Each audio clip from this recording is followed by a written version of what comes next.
Will arresting the leadership drive the organization underground and turn it towards Al-Qaeda?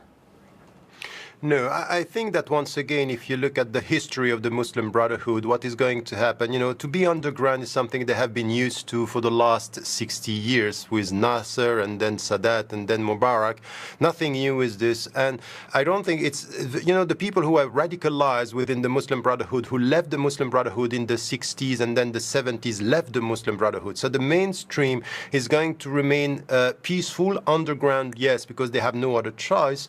And I think that once again, we have to be quite clear here that with all these arrests and everything which is happening, we have to be careful not to portray what is happening in Egypt only between Islamists and the Muslim Brotherhood and the army. Lots of people today are realizing in Egypt, coming from the secularists and coming from the youth, that what is happening now is a coming back. At the time I'm talking to you, Mohammed Morsi is going to be charged with new accusation while Mubarak is going to be freed. So this is something which is a coming back to the Mubarak's era. How can you be so sure that the Muslim Brotherhood underground would be a peaceful movement when we're seeing it blamed for the attacks on churches right across Egypt in the last few days?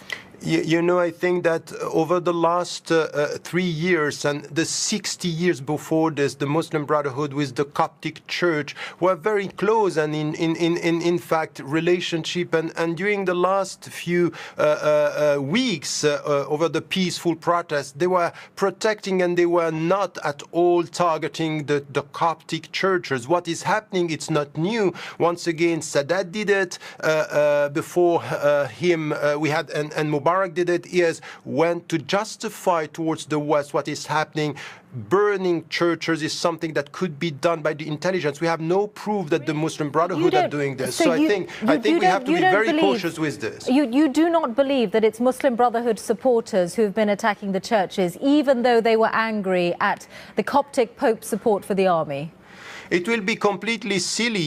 They found weapons in the sit-ins in the Rab'a al-Adawiyya, while for 5 weeks they were not using this. I think that this is exactly what the army is doing. Look at the propaganda that you have in all the Egyptian media today. They are all terrorists. So the best way to do this is to portray them as, carrying weapons and targeting the church and the Coptic, while for, 60 times Morsi was saying the Coptic citizens are Egyptian citizens. I think that we have to be critical with Mohammed Morsi's government. We have to be critical with the Islamists, but we should not buy at all what the propaganda coming from the army is doing now and portraying now, because this is something which is not new. We have had this with Mubarak saying, you better go with us than to go with the terrorists. So the Muslim Brotherhood, we may be critical towards them, but they are not terrorists and they are not extremists. Let's leave aside then for a moment what you call propaganda on Egyptian television. Let's talk about public opinion.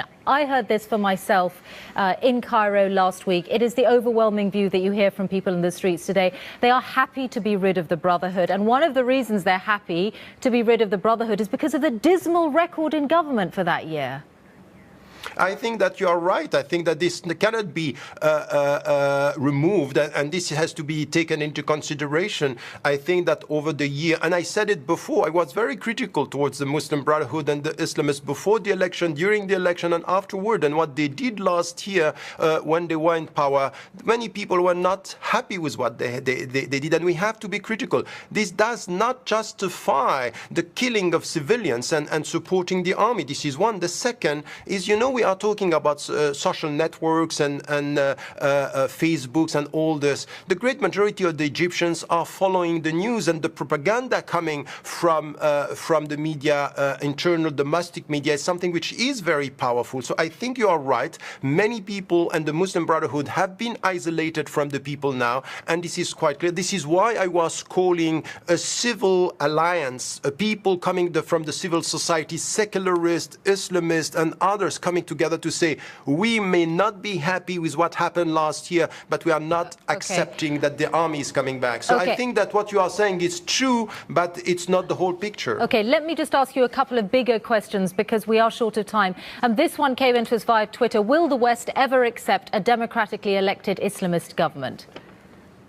I think that, 12 years ago, this was said about the Turkish, and then now we are happy with them and we say, oh, it's better than before.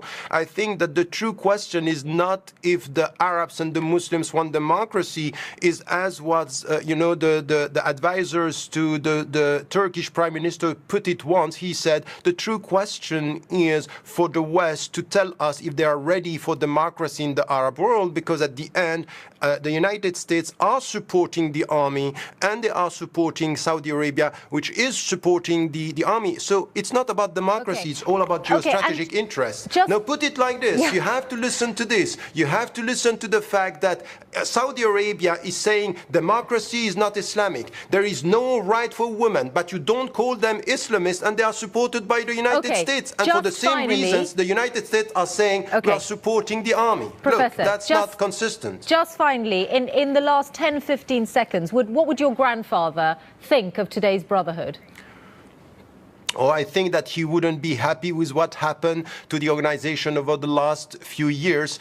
He would be critical, I think, for many reasons. And I think as a Democrat, as the people of rights, he would say nothing can justify such a repression. So being critical should be a point, and this should be part of our discussion, supporting execution and killing of civilians who are peacefully protesting. This cannot be. And I think that you and me in the West, and I'm a Western citizen, we have to come together and to say we are critical of what the Islamists are saying, but we cannot accept what the army is doing now to its own people. This is unacceptable in democratic terms and principles.